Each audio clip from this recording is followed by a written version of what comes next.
Okay, picture this. It's 1992, and Henry Rollins steps up to a microphone. Now, he doesn't have hours to build some sprawling narrative. He literally has a fraction of a moment to leave a lasting impact. And what he delivers in just 3 minutes is an absolute masterclass in direct communication. In this explainer, we're going to break down how he offered this incredibly profound reflection on existence, tragedy, and self-respect, and exactly how he managed to pack such a massive philosophical punch into such a tiny time frame. Let's dive in. Right out of the gate, notice how Rollins just completely strips away all your typical presentation tropes. He looks right at the crowd and bluntly tells them, hey, I'm not a politician, I'm not a salesman, and I'm not even a comic, so you can just relax. By doing this, he instantly lowers everyone's defenses. You know that weird anxiety we all get when someone approaches a mic with an agenda? He completely removes that. He makes it crystal clear there is zero hidden agenda here. He just wants to shortly, honestly communicate for the 3 minutes he's got. And then he establishes this brilliant baseline for human connection. Instead of trying to find some, complex shared interest or demographic similarity, he goes straight to the absolute most fundamental biological function we all share: breathing.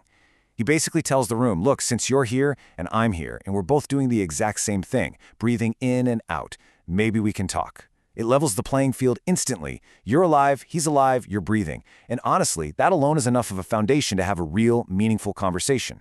Which brings us to a massive core distinction in his philosophy: life versus your lifetime. Okay, let's really break this down, because the stark contrast here is fascinating. On one hand, you have the infinite, uncaring nature of life itself.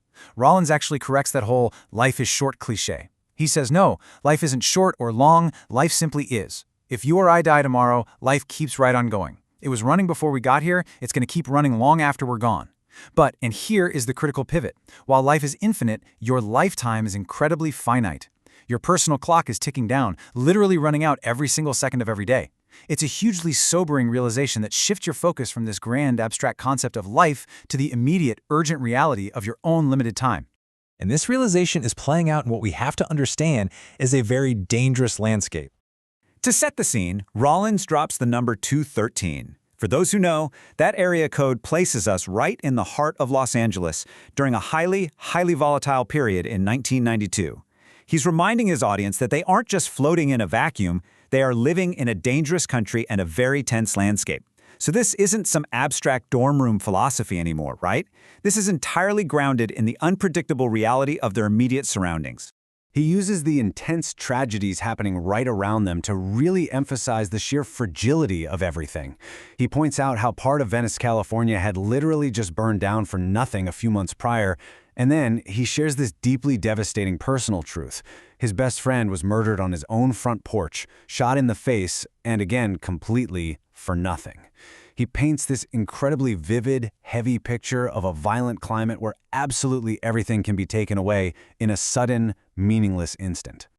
Coming right off those tragic examples, he seamlessly connects the dots.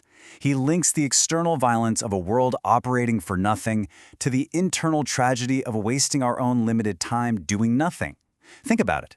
If the world around you is so dangerous that fires burn and lives are lost for absolutely no reason, then choosing to waste your own ticking clock? That's an entirely avoidable tragedy. He's framing wasted time not just as a lazy habit, but as a literal insult to the fragile miracle of actually being alive in a world that can be so brutally unforgiving. So what is the antidote to all of this? You choose to live strong. Against this backdrop of senseless loss, Rollins views a functioning human body as just an incredible stroke of luck. You got born with it, it works, it functions. That alone is a massive win in a dangerous world.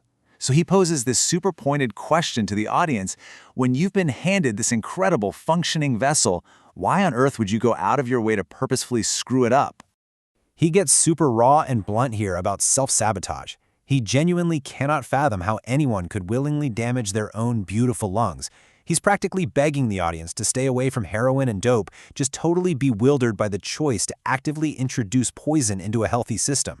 I mean, he actually jokes at one point, asking if people were raised by wild dogs or something to think that putting cigarette smoke into beautiful lungs makes any kind of sense. It's this raw, tough love approach, highlighting the total disconnect between knowing your time is limited and then doing things that actively shorten it. I absolutely love this part. He strips away all societal hierarchies, all judgments, the whole shebang. If anyone calls you lame, he argues, it literally does not matter, because no one out there has anything fundamental that you don't already possess. You are it. You are what it is all about. You are doing something genuinely great right this very second, which is breathing in and out. And, as he starkly reminds the crowd, that is a whole lot more than his dead friend is doing right now.